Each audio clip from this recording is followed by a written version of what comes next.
黑人大哥递上钱和毛毯，施舍给一个白人流浪汉。他明明可以拿着钱去饱餐一顿，却花光所有，买了和单词拼写卡片。可结账时，一旁的小女孩闻到了他散发出的臭味。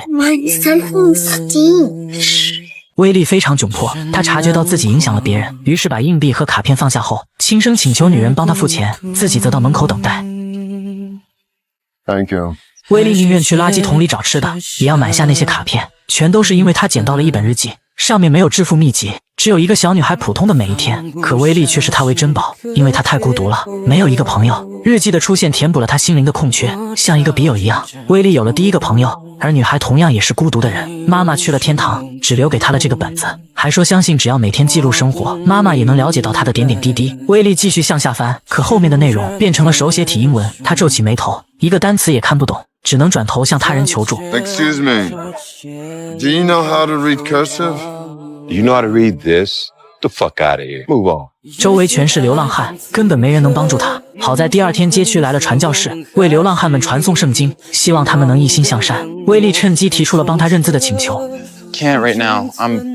Read the Bible. 威利这才发现，这些人只是在做表面功夫，而他们给的圣经根本救赎不了真正苦难的人群。威利坐在原地，眼神中满是失落，无奈之下，只能买来这些识字卡片，一字一句的阅读日记。女孩提到妈妈去世那天雷声很大，她很害怕打雷。威利感到非常意外。 I'm afraid of thunder too.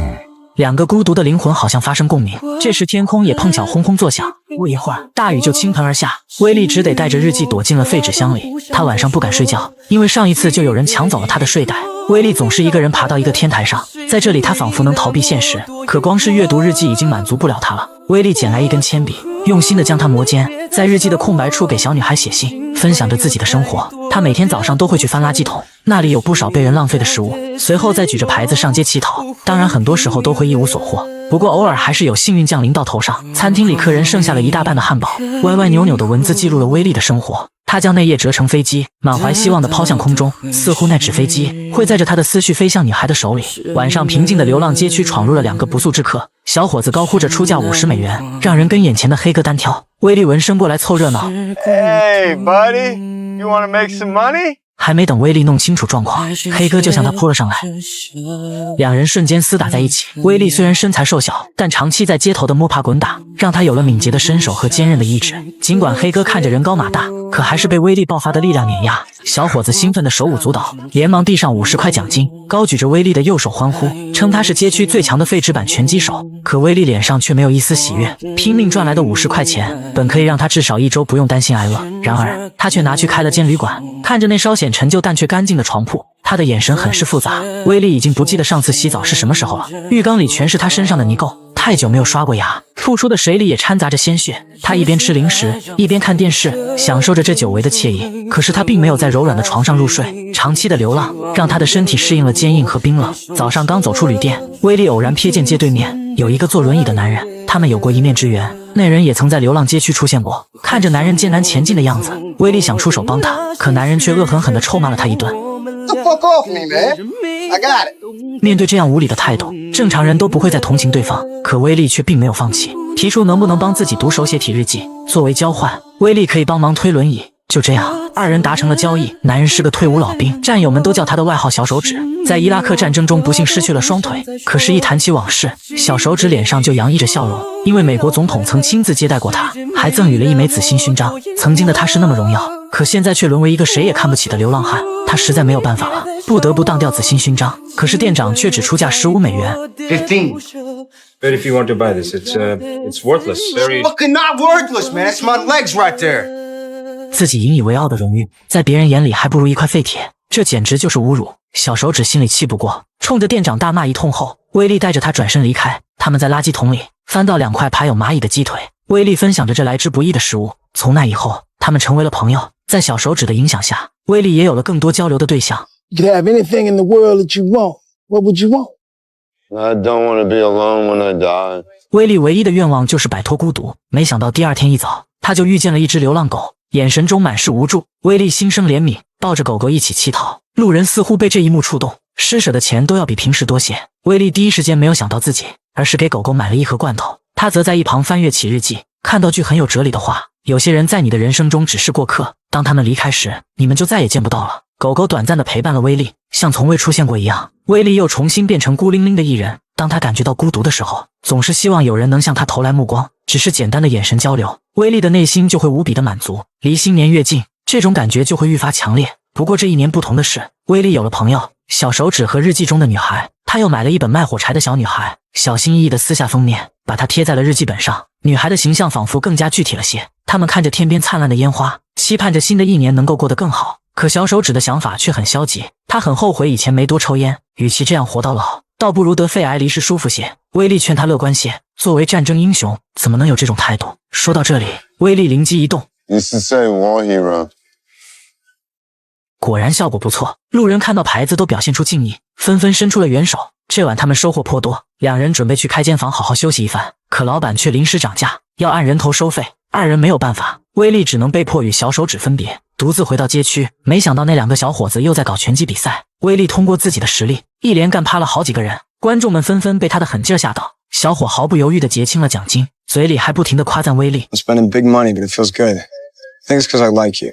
I know it sounds weird to call you my friend, but I honestly like you, Willie. 威利心里很是开心，第一次有人亲口称他为朋友。这天小手指终于兑现了他的承诺，替威利读女孩的最后一页。女孩和往常一样，在学校时没有同学和他说话，他就只能回家对着妈妈照片倾诉。可酗酒的叔叔大发雷霆，不料却将烛台打翻，滚烫的火苗落在他的身上。女孩现在最大的愿望就是能去天堂与妈妈重聚。女孩的故事好像触动了小手指的内心，他念不下去了，跑到一旁自责起来。他不配和威利做朋友，因为他曾杀过人。 And you're a war hero. I killed a girl, man. 原来在战场上，敌方士兵抓平民当人肉盾牌，他当时别无选择，至今都无法忘记对面女孩恐惧的神情。看到小手指如此难受，威利出言安慰 You had to do it so you could be here. You could be my friend. 小手指自己都无法原谅自己，可威利却始终站在他这边。朋友在威利心中非常重要，他还学着对方，将自己的小手指也涂上了戒指。这晚小伙子又找他参加拳赛，为了帮助朋友，威利竟主动替他找人。就在两人厮打在一起时，第一次打架的黑哥拿着苹果偷袭了小伙，看着朋友被欺负，威利自然不乐意，冲上来就把对方放倒，还用锅子狠狠地砸了他一下。众人都被吓坏了，可威利却没意识到事情的严重性。小伙见状赶紧起身逃离，威利失手酿成大祸，只能躲上了天台。可楼下的警灯晃得他心里发怵。第二天，威利决定逃离这里，走之前先来到了父亲的墓地。他向小女孩讲述与爸爸的故事。 I don't know if he's happy or if he's sad watching me. I didn't grow up so good. 威利恨自己没有让父亲骄傲，不仅把人生过得一塌糊涂，如今还要背井离乡，开始逃亡之旅。他靠着墓碑向父亲告别。 Goodbye, Daddy. I'll see you soon. 晚上，威利路过之前的当铺，没想到橱窗竟赫然摆着一枚紫心勋章。他知道那是小手指的，于是果断将它赎了回来。威利偷偷摸摸地回到街区，竟看见小手指在寒风中睡着。他拿起自己毛毯，想要给他披上，可走近了才发现对方的身体早已僵硬，自己的好朋友离开了人世。威利替他盖上毯子，坐在一旁痛哭流涕。好不容易拥有的朋友，就这样永远地离开了自己。 My only friend, Pinky. 威利把小手指带离这里安葬，而那枚让他引以为傲的勋章则留在了他最后离开的地方。好不容易才处理好朋友的后事，威利刚刚钻进纸箱休息，没想到第一次送他毛毯的黑人找了过来。波普是街区管理员，虽然警方不在乎流浪汉的生命，但是威利失手打死同胞的事，他还要算账。波普警告他不要再替人打黑拳，可威利坚定地把对方当朋友。 They're not your friends, Willie. Yes, they are. Are they sleeping down here with you? They're not sleeping in a goddamn box, are they? They come here again, some dead motherfuckers. You got that? 原来那两个小伙一直都是在利用威利招流浪汉们打拳，也是为了拍视频博流量，还组织了一群小年轻买马赌博。得知真相的威利彻底崩溃了，不仅大力地砸自己遮风避雨的纸箱，还愤怒地挤压垃圾桶发泄，自己竟然为了金钱伤害同胞，这简直无法被原谅。 You're stupid, Willie. You're stupid.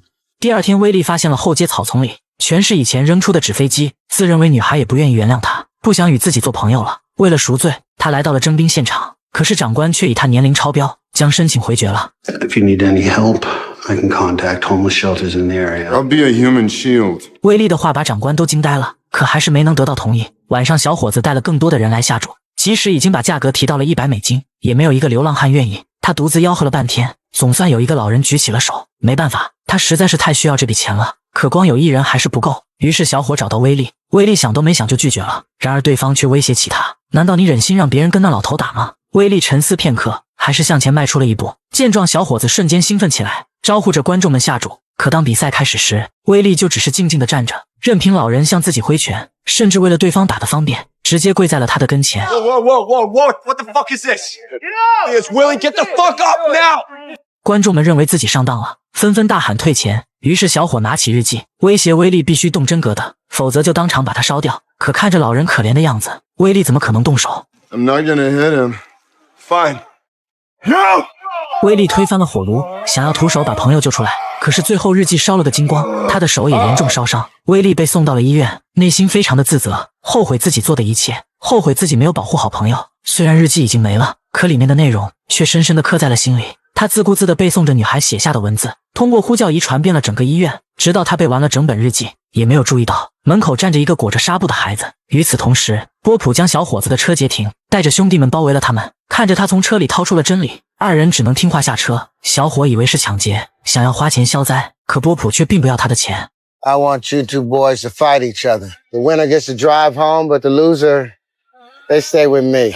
小伙被吓得不轻，为了保命，两人直接互掐起来。看着这一幕，波普也意味深长地笑了。原来这些不尊重人的公子哥，他们之间的友谊也不过如此吗？出院的威利独自坐在路边，双眼空洞的仿佛失去了灵魂。波普恰巧开车碰见，看着这个被朋友伤害的可怜人，还是于心不忍，又一次扔给他一条毯子，随后扬长而去。在波普的善意相助下，威利重拾了生活的希望。他像往常一样默默地站在路边乞讨。一个小女孩主动靠近威利，她脸上满是火焰留下的伤疤。原来女孩正是病房门口的那个孩子，同样也是日记真正的主人。她知道威利捡到了自己的日记，也被他的回信所感动。二人激动地相拥在一起。威利裹满白纱布的双手，此刻仿佛化作一对天使的羽翼，正如女孩日记里的原话 I keep waiting for the angel mommy sent to hug me. 两个孤独徘徊的灵魂在此刻终于相遇，过往的所有苦难都悄然消散，在这一刻彻底化为乌有。